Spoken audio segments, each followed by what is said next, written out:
La partie de baccarat. Au sortir de la gare, Jim Barnett trouva l'inspecteur Béchou, qui lui prit le bras et l'emmena rapidement. « Pas une minute à perdre.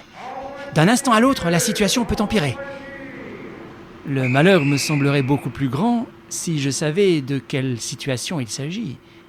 Je suis venu sur votre télégramme, et sans le moindre renseignement.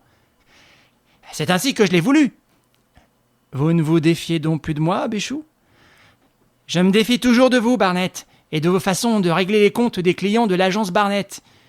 Mais en l'occurrence, rien à prélever, mon cher. Pour une fois, il faut travailler à l'œil. Jim Barnett sifflota. Cette perspective ne semblait pas le tourmenter. Béchou le regarda de travers, inquiet déjà, et avec l'air de dire « Toi, mon bonhomme, si je pouvais me passer tes services... » Ils arrivèrent dans la cour. Une automobile de maître attendait à l'écart, où Barnett vit une dame au beau visage dramatique, d'une pâleur impressionnante. Ses yeux étaient remplis de larmes, ses lèvres crispées par l'angoisse.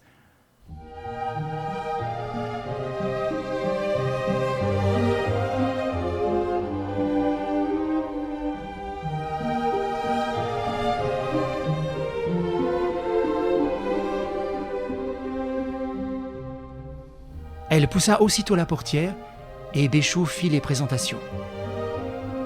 Jim Barnett, madame, dont je vous ai parlé comme du seul homme qui puisse vous sauver.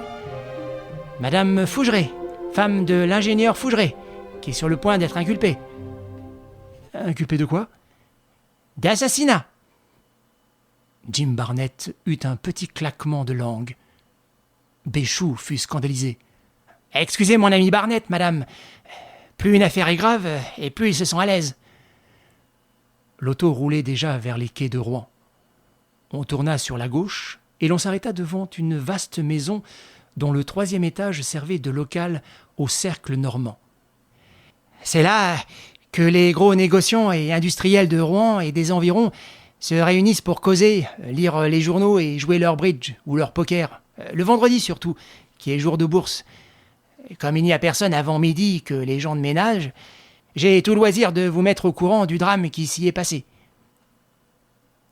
3 grandes salles se suivaient le long de la façade, confortablement meublées et munies de tapis. La 3e communiquait avec une pièce beaucoup plus petite, en forme de rotonde, et dont l'unique fenêtre ouvrait sur un large balcon d'où l'on dominait les quais de la Seine. Ils s'assirent, Madame Fougeret un peu à l'écart, près d'une fenêtre, et Béchou raconta. Donc, il y a quelques semaines, un vendredi, 4 membres du cercle qui avaient bien dîné se mirent à jouer au poker. C'étaient 4 amis, 4 filateurs et manufacturiers de Maromme, gros centre d'usine à proximité de Rouen. 3 étaient mariés, pères de famille, décorés. Alfred Ovard, Raoul Dupin et Louis Batinet. Le 4e, célibataire et plus jeune, s'appelait Maxime Thuillier. Vers minuit, un autre jeune homme, Paul Erstein, rentier et très riche, se joignit à eux. Et tous les 5, les salles vidées peu à peu, commencèrent une partie de baccarat. Paul Erstein, qui avait la passion et l'habitude du jeu, tenait la banque. Béchou montra une des tables et poursuivit. Il jouait ici, à cette table. Partie fort calme au début, qu'ils avaient entreprise par désœuvrement, sans y prêter attention, mais qui s'anima peu à peu, dès que Paul Erstein eut fait venir 2 bouteilles de champagne. Et tout de suite, à compter de ce moment, la veine se dessina en faveur du banquier, une veine brutale, injuste, méchante, exaspérante.